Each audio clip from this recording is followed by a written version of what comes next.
Hi guys, welcome back to Sin and Tonic. Today's story is the stuff of nightmares. A family of 5 held hostage by an escaped convict in their own home for 3 days, and only one would survive. Sin and Tonic!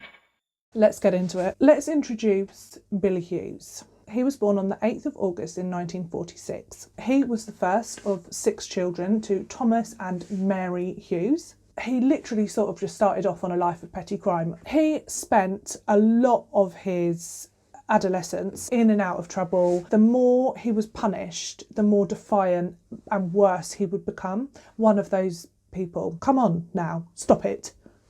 Like, you want to give him a clip round the ear. His life of crime turned to heavy drinking as he got older, just generally antisocial behaviour. We need to mention Jean. Billy met Jean. Billie Jean is not my lover. He came out of prison and he found a place to stay with Jean. She knew that he'd been in prison. They hit it off and became a couple quickly. Their relationship was just violent, beyond violent. It was horrible. The amount of injuries that Jean sustained, broken ribs, just everything, like you can imagine. In the course of their relationship, they had a daughter called Nicola, and he doted on this daughter, on Nicola. He loved her very much, and she was possibly the only thing that...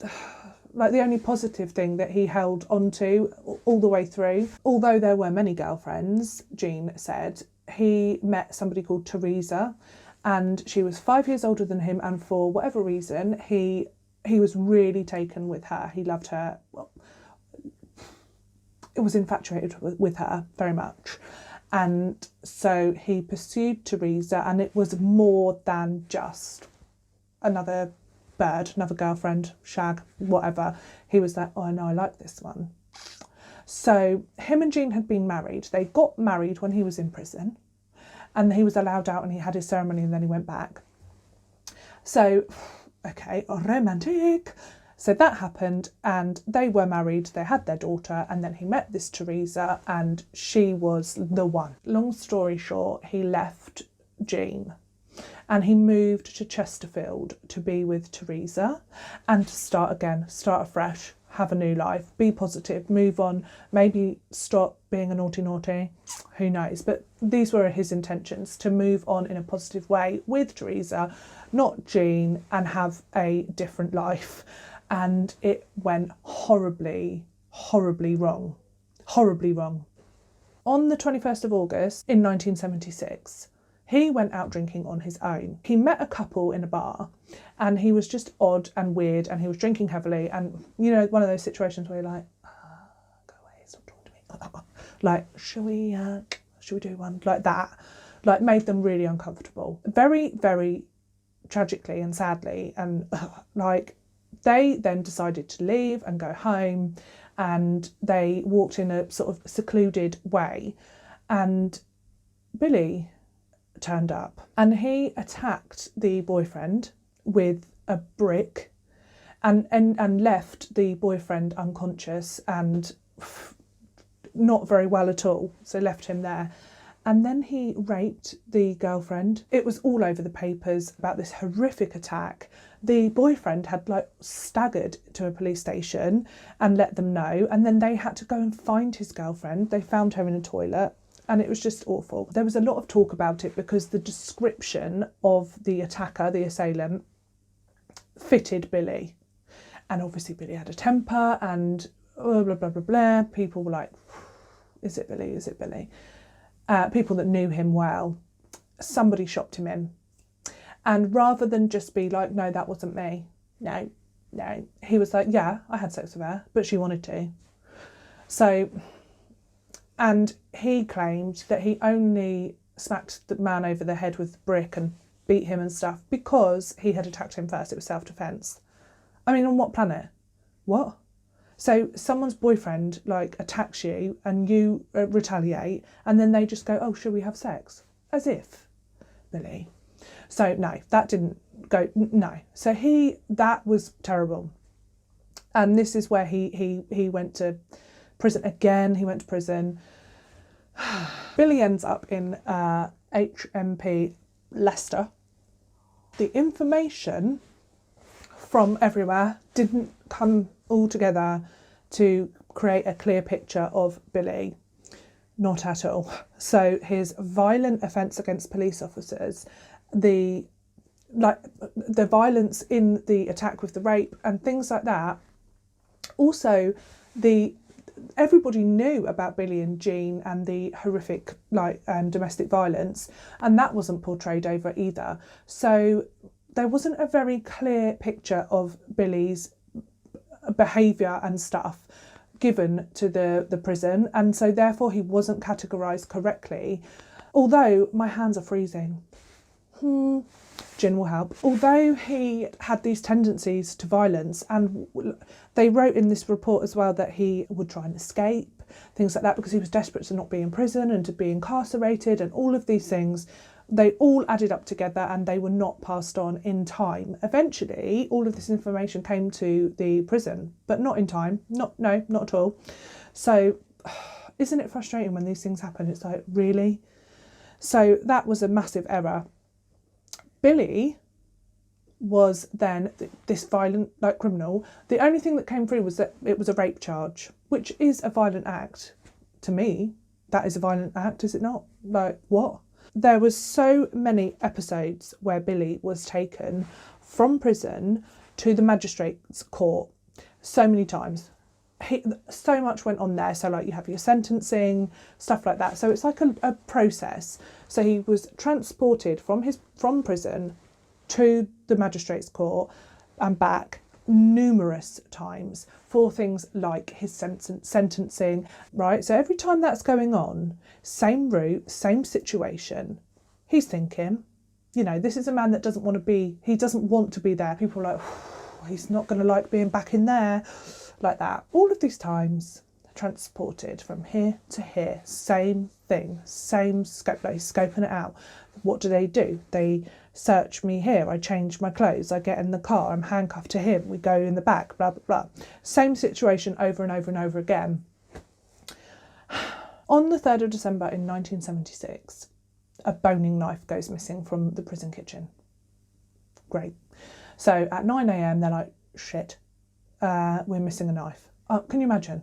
God's sake, honestly. It was taken seriously, but it wasn't all done properly and whatever. During this time, matey boy, Billy, he's off on another trip back to the magistrate's court, right? Boning knife is missing and Billy's not in prison now.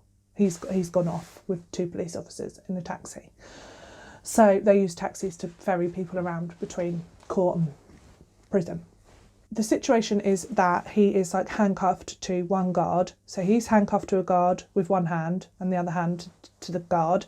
Got this hand free to do whatever he pleases. Oh, that sounds gross, doesn't it? Then there's a guard in the front and a guard in front of him and the driver. Lovely. This is the situation every single time. So he's off. Back at the prison, they're like, oh. So they're meant to search people and this and that and all the rest of it, and they don't find this knife. And then they realise that Billy's not at the prison and he's off on a jolly for his magistrate's court. So they let them know. And then in the cells, before he goes up to the court, they search him and they find no knife. So they search him, they question him about it, and they find no knife, and he goes off up into the court. So whether that knife was, well, you don't know. Maybe he put it back. Maybe it was in his cell, or he had it on his person somewhere that they didn't look. A knife? No, I doubt that highly. But whatever. So they didn't find the knife on Billy, and they didn't find the knife in prison, and that was that. When they looked back over all of that, it was just a bit of a mess, to be honest. They didn't do things that they were meant to do, and they should have put everyone in their cells and searched everywhere, or whatever the procedure is, and it just didn't get done. And whether he had the knife or not, we just don't know. But yeah, messy. Okay, so all of that takes us now to the 12th of January 1977. That's all we need to know before that point, I believe. Billy was due in court again. And Same situation, exactly the same. He's searched and he is handcuffed to prison officer Ken Simmons, and they were accompanied in the car by Don Sprintle. I hope I'm saying that correctly. So Ken and Don. So he's handcuffed to Ken, and then as per usual, Ken and Hughes got into the back of the taxi. Don sits in front of Hughes, Billy, and I think I've called him Billy throughout, so we'll carry on. Billy, he sits in front of Billy, and then there's the taxi driver. Again, he's got one hand free, one handcuffed to Ken. Yeah, they think nothing of this because they were under the impression that he was just a normal prisoner. I think they knew that about the rape. They had no idea about his previous violent acts towards police officers or whatever. Would they have done anything differently? I don't know. I should look into that maybe. Like, would they, if there was a violent history, would he have been handcuffed with two hands together? If there was a violent history, would they have searched him more in depth, more thoroughly? Probably. It's so frustrating when things like that. Oh, it's just frustrating. Anyway, they're in the taxi.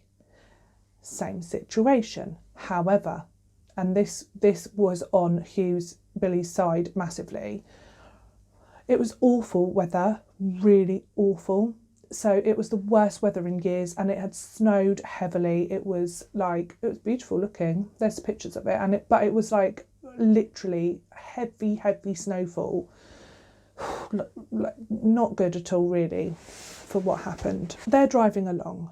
At some point on the journey, and it wasn't far from the court because they said no at first, but Billy was like, I need the loo. And they were like, no, you can wait. And he was like, no, I need the loo. And, no, you can wait. And then he said, well, I'll just shit my pants in. And they were like, oh. And then just like that, they said, like as they were talking about it, there was the services like off the motorway. So they were like, oh, okay, pull in there, go on then. Checked around, didn't seem to be anybody there. They were quite happy with that. So they went into the toilet and Ken and Don stood outside the toilet. They could hear him go to the toilet. Now it is thought that at this point, remember the boning knife that's gone missing in December? It is thought at this point that Billy has moved the boning knife from wherever he had it more hidden to an area that he could get it easily with his free hand. So that's what is suspected, and that's why the toilet trip was requested. They get back into the car again, same situation, and they're there. And this is where it gets spicy, because Billy takes the boning knife and as quick as you fancy, he stabs Don in the back of his neck. Nice big wound in the back of his neck. Awful. The taxi driver recalls just seeing Don go forward, and was like, oh, what? And it was really quick. Things like that, you're not expecting that at all, are you? So it was like, boom. Don, he thinks they've been hit by a car behind because he's like, what? What was that? And then reaches back, realise, and can you imagine? Oh my God. He's like, ah! Before Ken even knows what's gone on, and it's like, then Billy has stabbed, is now attacking at Ken. Ken ends up with a massive, horrible knife wound in his hand. Terrible, around the thumb, I believe it was. And then he stabs him in the neck. And I honestly don't know how they both survived it. They did survive. So they then... Billy claimed at one point that he knew how to stab people in the throat so that they would live and not die. He said that later on. But, it just seems incredibly lucky that they did. They lost a lot of blood. In some measure of, coercion, he's got a knife. He frees himself from his handcuffs with Ken, and he pulls Don from the front to the back, and he makes them be down low and stay down. He's obviously still got this knife. He directs the taxi driver to drive and is giving him directions where he needs to go and stuff like that. And eventually, in what must have felt like hours, he stops the taxi and he makes the taxi man get out and run, which he does for his life. He like scales a thing and he's off. And then he tells the other two to get out too, and they do. Oh, they got out. So that is that. And then he drives and he drives and drives, and then eventually crashes into a wall. He has no choice then but to be on foot. Why did he crash into the wall? I don't know. Snowy as well, wasn't it? To be fair. This was before the days of like mobile phones. So they were like these injured people, horribly injured. And the taxi driver then had to like flag, once they were sure that he'd like gone, they flagged down like anyone that was driving past. So there were numerous motorists that were driving past, and like they ended up all going, like, so the injured policeman went in a car with somebody to the hospital, and the taxi driver went in a car with somebody to the police station, I think. And they then all drove and all went off to like alert the police of what had happened. So the police were alerted at about 10 o'clock in the morning, and 25 minutes later they found the crashed taxi that Billy had been driving. So there was like their start point to search for this fugitive now. So he's now like a fugitive. So this is where their centre of like, well, we know that he's ended up here, and now like, where is he? And there were so many like suggestions of it, because they knew about like where he'd lived before and stuff like that, and they assumed that he would be going there. So then a search was underway, basically a huge search. Again, the weather massively hampered this, because any tracks that were there like would have been like covered. It was snowing. It was just like really bad luck.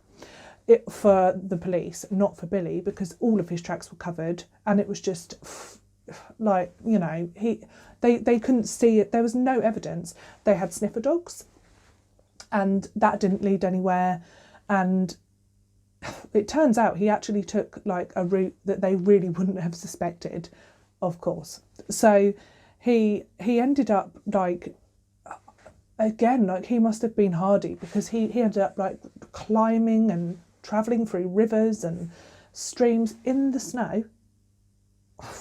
Like, I'm freezing cold sitting out here in the shed, and thinking of that, I'm like, oh no.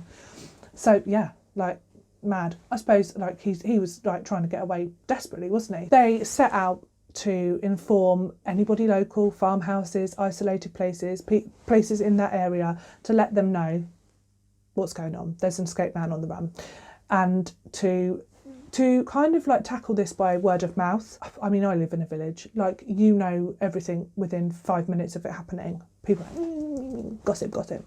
So it's a bit like that. And I think they were just like, you know, let's tell, and also like the mums that go to school, they're going to tell those, like spread the, and it did work. It did work. That, you know, the word did spread quick about this man. The one thing that they thought he wouldn't do is the thing that he did. They didn't think he'd go up onto the moors, because it was like exposed and the weather and all this and that, and that's exactly what he did. Like, who are you, Bear Grylls? Do you know what I mean? So that's what he did. Cut and edit. It got too cold and all of the electrical things froze. So I'm back the next day for take 2. Here we go. Their best guess was that Billy was heading back home, and they believed that Jean and her children were at risk. So they moved Jean and the kids into a safe house. Get her sorted out. Good job. Let's go to the house. Pottery Cottage. The occupants of Pottery Cottage are Arthur Milton and Amy Milton, married. Arthur Milton is a retired greengrocers, and they have a daughter called Gillian. Gillian lives with them. So they sold up and they moved in together into this Pottery Cottage with an annex, so that Amy and Arthur could live in the annex. And it had an adjoining door, and that was then where Gillian lived, Gillian Milton, with her husband Richard Milton and their daughter Sarah Milton. Sarah was adopted. They struggled to have a baby together, so they adopted Sarah. And Sarah was 10 years old when all of this goes down. On the fateful day, the 12th of January in 1977, have I just made 1977 up? No, it was 1977. My memory serves me correctly. Amy Milton is peeling vegetables in the kitchen of Pottery Cottage. Billy had done exactly what they thought he wouldn't, and he has gone like off-road terrain, like I said, Bear Grylls styly. And he arrives completely soaking wet, He has a look about and he gets 2 axes out of the shed, and then he enters the kitchen where Amy is peeling the veg. Amy is obviously incredibly frightened when she turns around and is met with this dripping wet man wielding a couple of axes. He says to her, "I will not hurt you, nothing will happen if you just comply with me and everything goes smoothly, just be good and you will be fine and you will be safe. And now I need to know who else is in the house, who lives here, etc, etc." With all of the chat going on, Arthur, he comes through to see what's going on. When he enters the kitchen, Billy strikes him to the floor. So that's sad, isn't it? So he strikes him down to the floor, and then he explains exactly the same as he said to Amy. "I'm on the run from the police, they're looking for me. If you behave yourselves, everything's going to be fine." And then he offers him a hand up and, are we cool? Okay, I've got a couple of axes. He then chats to them both about who lives there, and he wants the down low basically, and that he asks who's expected home when and first and blah blah blah. So they have this conversation. He also then wants to be shown around the property.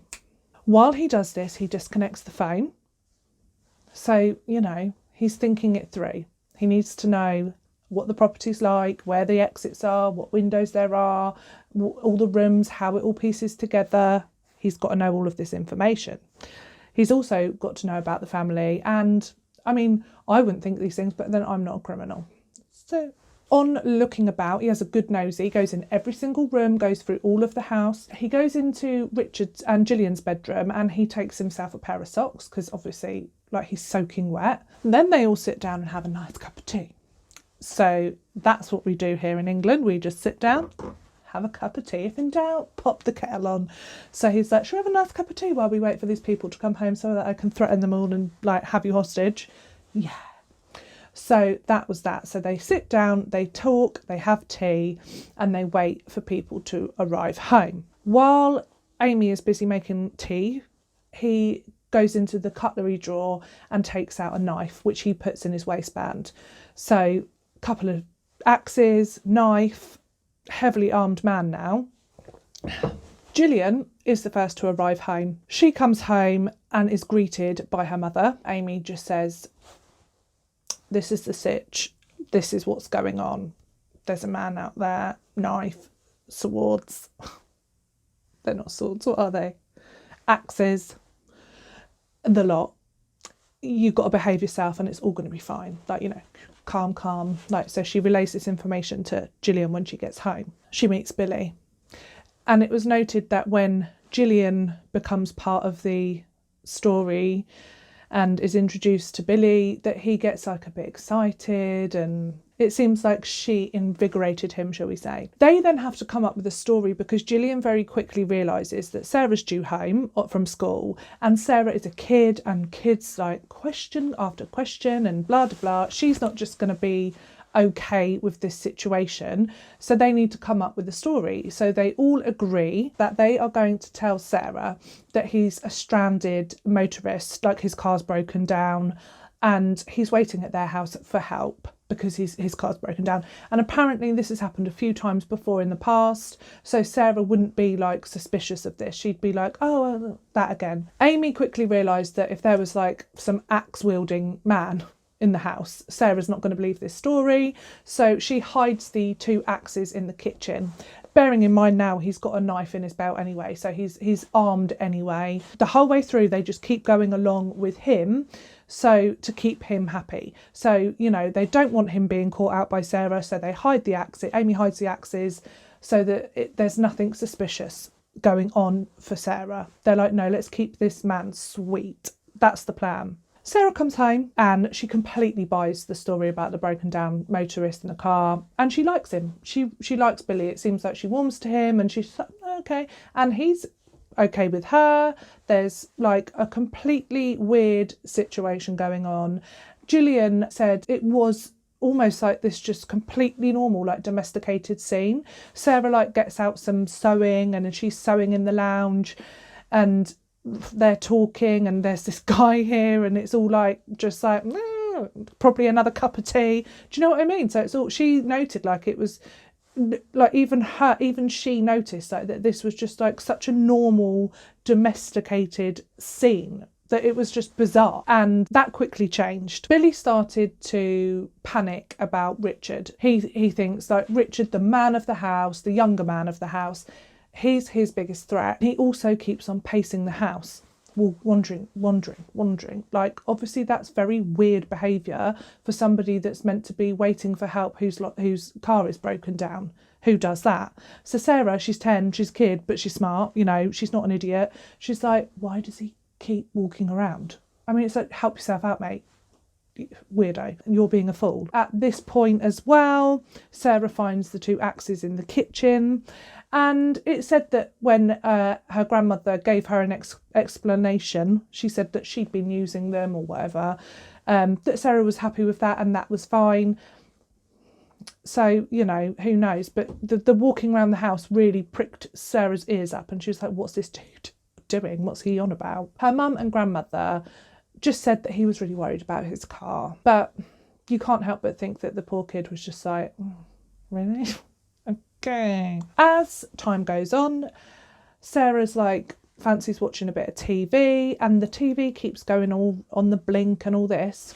And here's another very domesticated moment where Billy offers to fix the TV and has a little go at tinkering about and mending the telly. Not the scene that you imagine, not, you know, when you think hostage situation, none of this feels like what you expect, does it?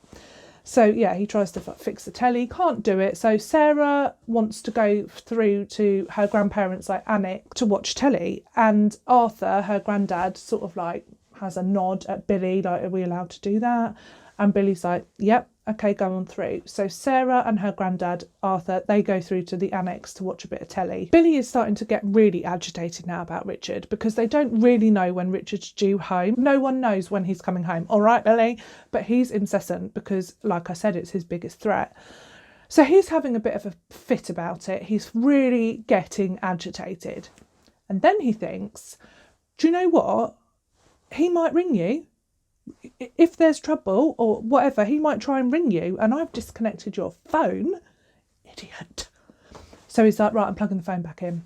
So he does. Straight away it rings. Straight away. And oh God. He's probably thinking, oh, I hope that's Richard. So at least I know, you know, I can get her to say what time I'm going to be home, love. But no, it was not Richard. It was one of their friends called Anne. And guess why she was on the phone? Good old Anne was ringing, and this is what the whole police operation was, word of mouth, get everyone talking. She was ringing to ask if they'd heard about the man on the loose. And to which Gillian replied, no. Awkward. Yeah, he's standing right next to me. He's got a knife in his belt, holding us all hostage. Do you know what I mean? Flipping heck. That must be like, so frustrating. Like, oh my God, you can't say it. Like, he's here. Finally, Richard comes home. And possibly in the most dramatic of entrances of anyone that's come home so far, other than possibly Amy, who turned round to an axe-wielding maniac in her kitchen while she's peeling veg, Richard walks in to Billy with a knife to his wife's throat. Welcome home. So that's frightening, isn't it? Now, they had been trying to tell Billy that Richard was not a threat. Richard was not like a violent man or likely to fly off the handle and try and attack him. They were like, no, Richard will not do that. He's very calm, very together. You know, he will talk to you. He's not going to hurt you. You don't need to be so, like, you don't need to worry about it. But of course they're going to say that. So he didn't know that that was really the case. And Richard did exactly what they said. He tried to reason with Billy. So Richard said, you can have my clothes, you can have all my clothes, get changed, whatever you want, and you can take my car and you can go. You can take my car, like, have it and just go. Like, I'm not going to say anything, we're not going to do anything, we won't even call the police, you just need to go, like, you can have my car. And Billy was like, no, get yourself in. After a chit chat and expressing that everything, again, it will all be okay if you all behave yourselves and comply, no one will get hurt. You need to comply and everything will be fine. So after this, he then decides that he needs to tie the three of them up. And Amy is not happy about this. Amy has some words to say. She's like, you can't tie them up. So they all get tied up. Arthur comes in because he hears all the commotion. He comes in with Sarah, and this is the turning point in the situation. This is when Sarah realises and understands what's going on, because this guy isn't stranded. This guy is tying up my parents and my grandparents. Okay, so that must be so frightening. So the grandfather, Arthur, and Sarah protest a lot about this situation. They're very unhappy about it. They're shouting at him. They're protesting.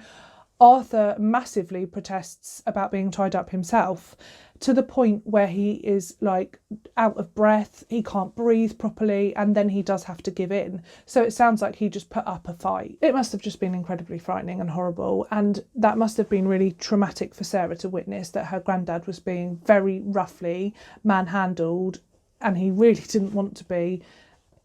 That must have just been a very, very frightening situation for Sarah. Well, all of them. But yeah, you know, she's a kid. He decides also that he's going to gag them all. And then, as if they are just mere bags of flour, he just carries everyone upstairs. Carries Amy and places Amy up in Sarah's bedroom. He places Gillian in Gillian's bedroom, Gillian and Richard's bedroom. And then he placed Richard in the spare bedroom.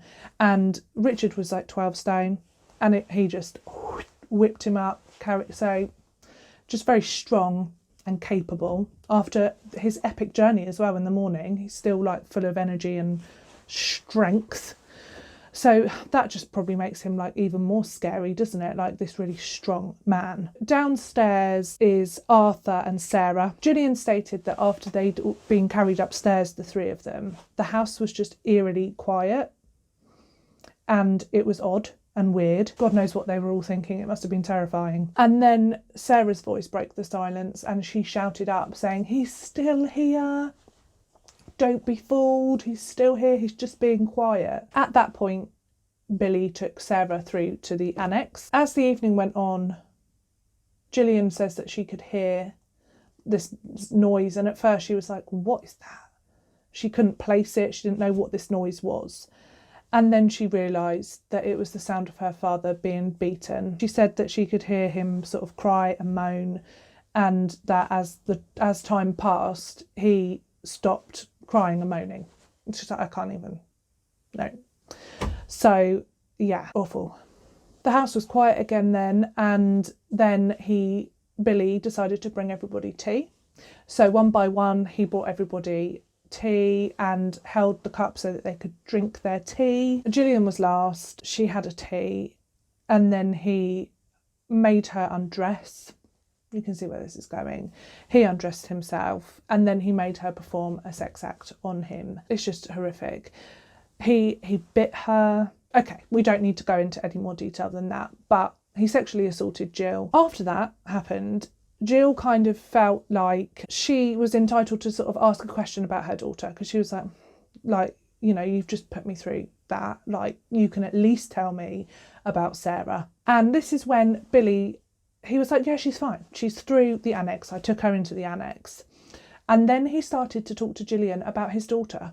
And it actually made Gillian so relieved, like so relieved, because she was like, he showed her a picture of his daughter. He was like, you know, she was thinking, if he's got a daughter, you know, he's not going to hurt Sarah. So this like really filled her with relief. She was like to the point where she just wanted to just cry because she was so relieved. After he spoke to Gillian about his daughter, he went through to the spare bedroom and had a chat with Richard.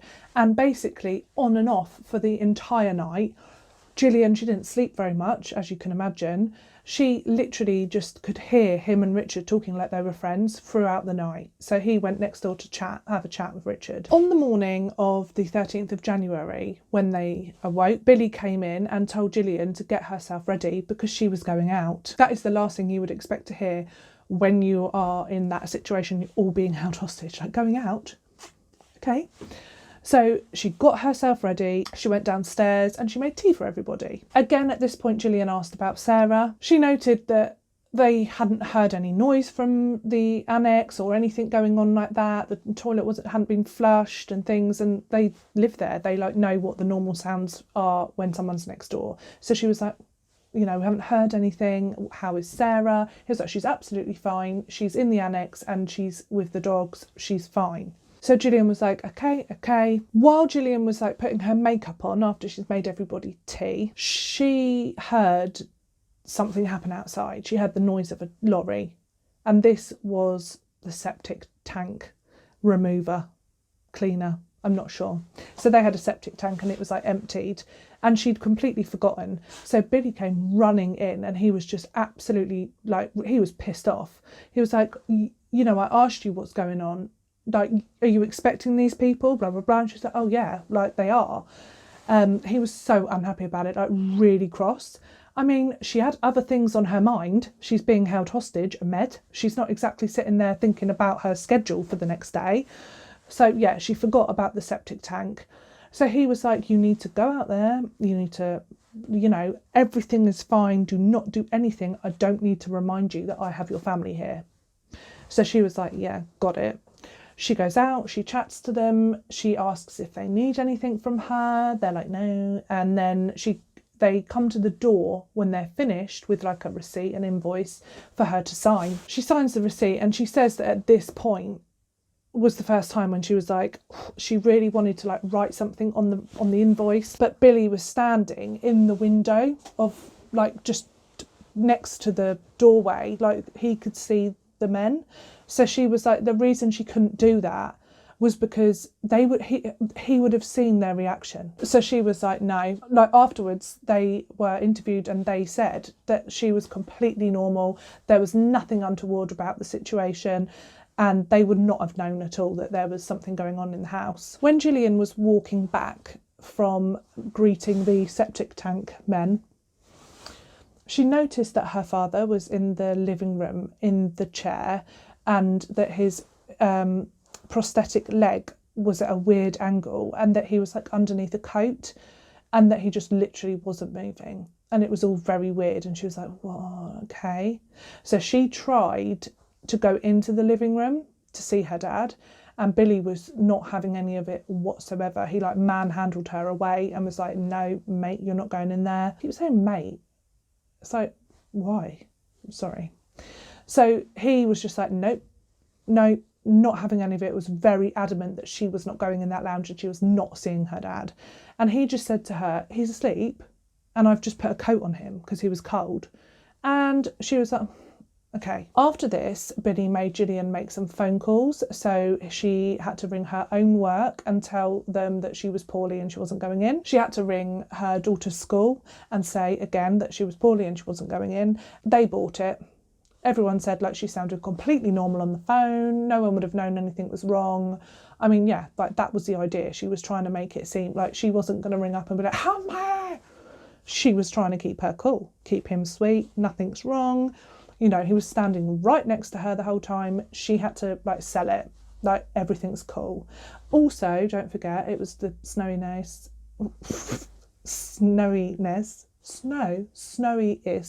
time of year.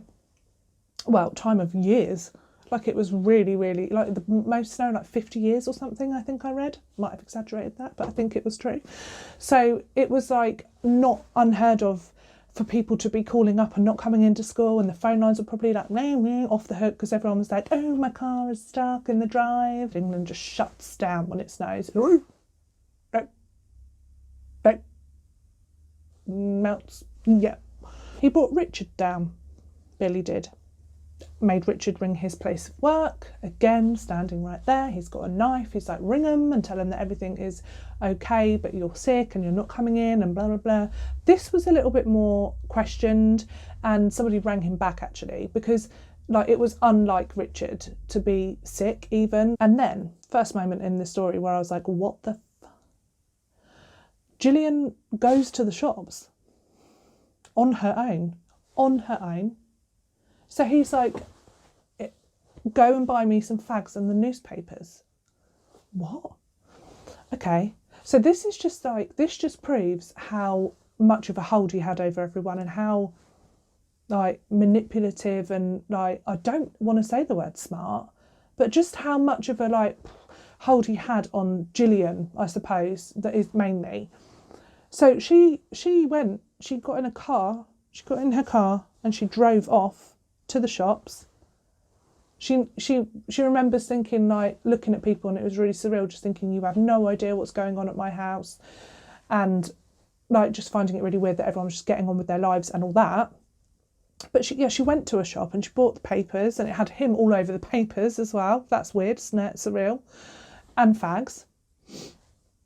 And then she went straight home. And there is a part of me, and I do not want to be judgmental, because obviously this is a really horrific and tragic and weird and surreal situation. But oh my God, I don't know. Part of me just thinks, I would have had to scribble a note, just like, don't let anybody see. Don't let him see anyone coming.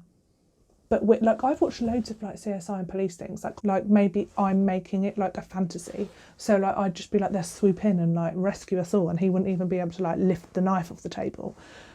But I would more think like that, whereas I think she more felt the opposite, that it'd be like, Nina, they'd be coming for miles and then he'd kill everyone. I don't know, but she was like out, and she just went home with the papers and the fags. When she came home, she noted that her father was no longer in the lounge. He's somewhere else, he's been moved. So she made tea for everybody, and she went round and she helped her mother have some tea, Richard. And I think at this point, Billy was reading the newspapers, probably having a fag. And then Billy sexually assaulted Jill again.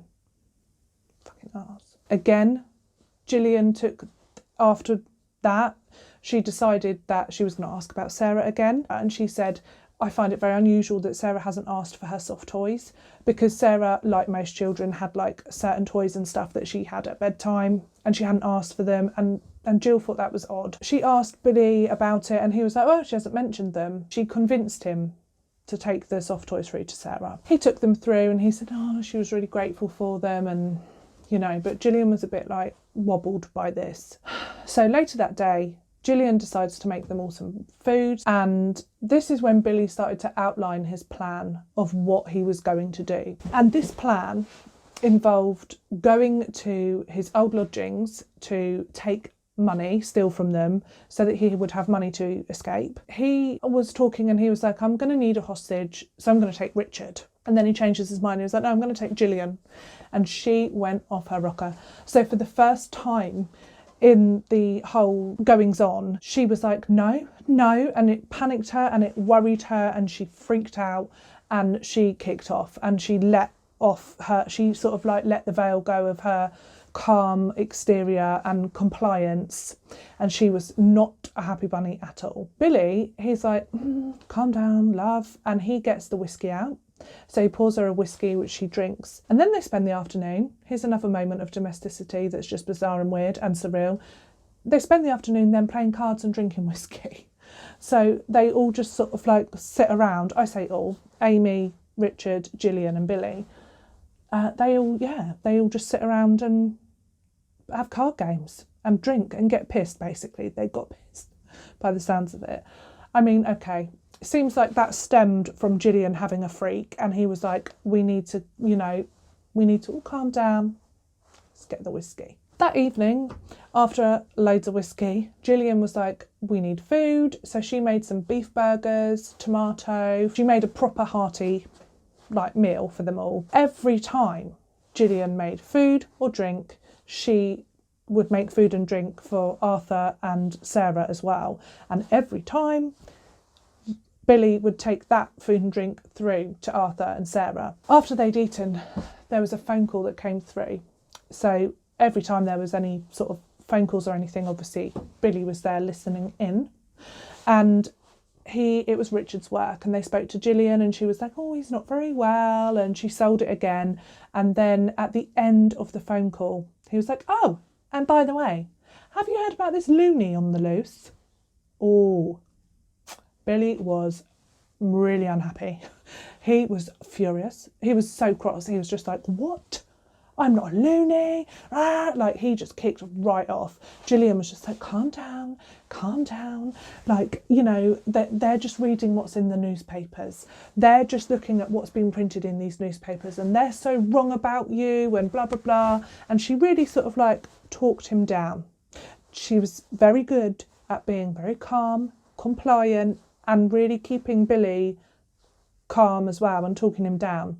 There was a few moments where she had to do that. At 7:30 that evening, Billy decided that they would do a trial run of him getting to his lodgings to rob them, and they just had to come back because it was just too bad on the roads. It was too snowy and they just couldn't get anywhere, and it was like, no, turn around, go back. When they came back, he decided to pack a suitcase full of Richard's clothes, and he asked for a wig.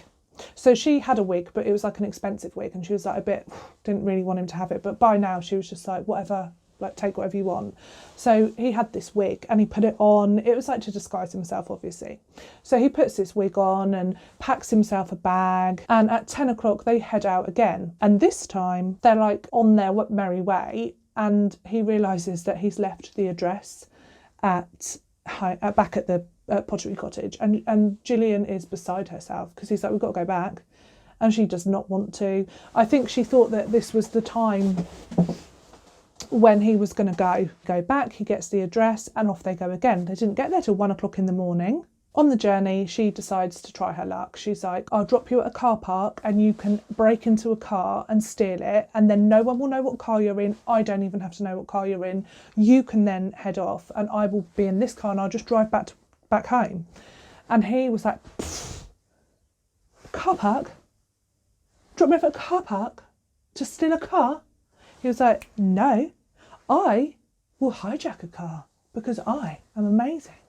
And he boasted and boasted about how amazing he was, how he would steal a car, how he didn't care, and he would just hold someone else hostage and take their car, so he had a hostage with him, and how like he'd committed violent crimes before, and it was going on and on. Gets to the lodgings. At this point, when he's at these lodgings, she's like, I'm in a car and he's not with me. He's gone into his old lodgings to steal money, but he'd taken the car keys with him.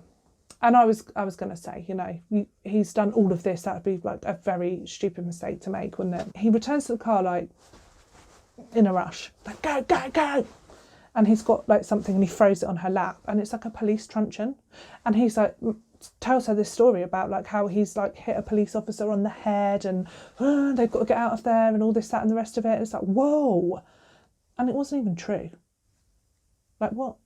So he was just showing off. He was just a bit of a show off, really. When they got back, they all have a bit of a drink, more whiskey. Like, you're going to need it at this point. He's still there. I expect the others were just thinking, I hope he doesn't come back with her. Like, oh, it's awful. Gillian suggests that they all sleep in Sarah's bedroom.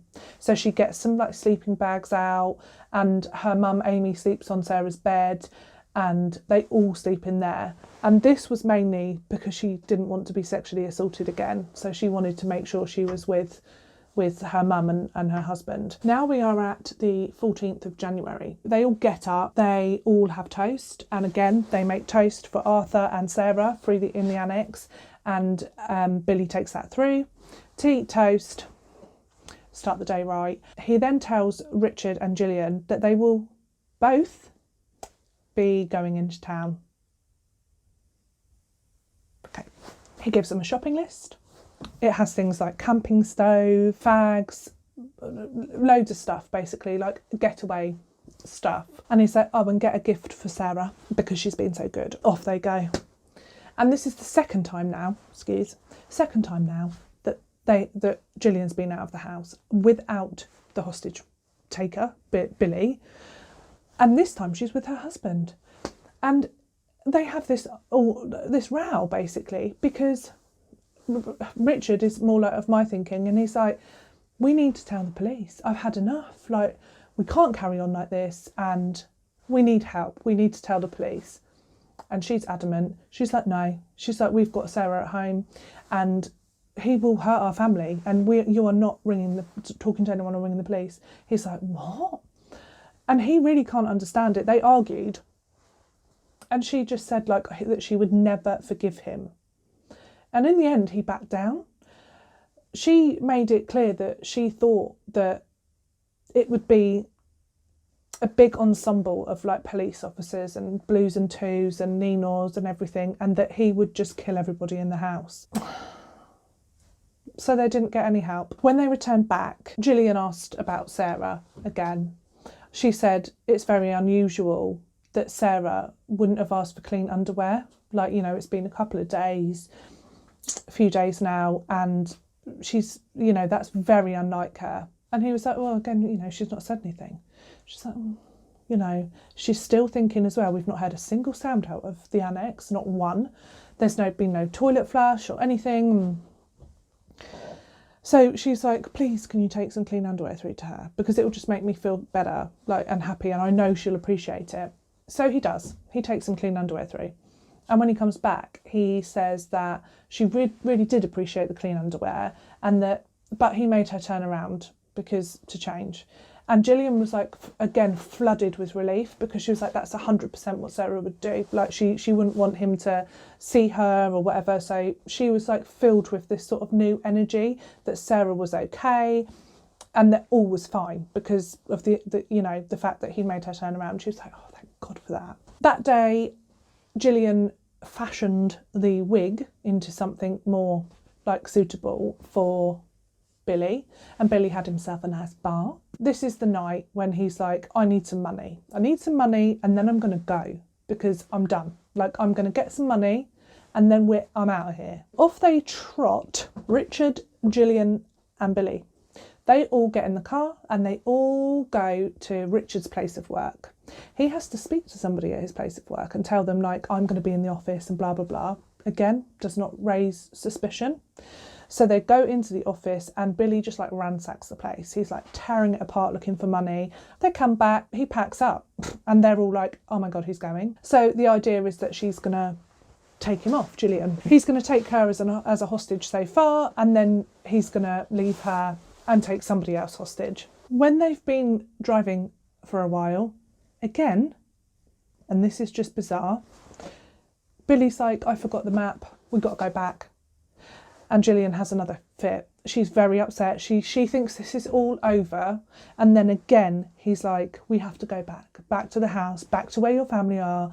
And all she could think was that because Richard and Amy think that he's going and that he's gone, all she could think is that they'd got themselves free and they'd gone downstairs and that he was going to go in and find them and it was going to make him angry.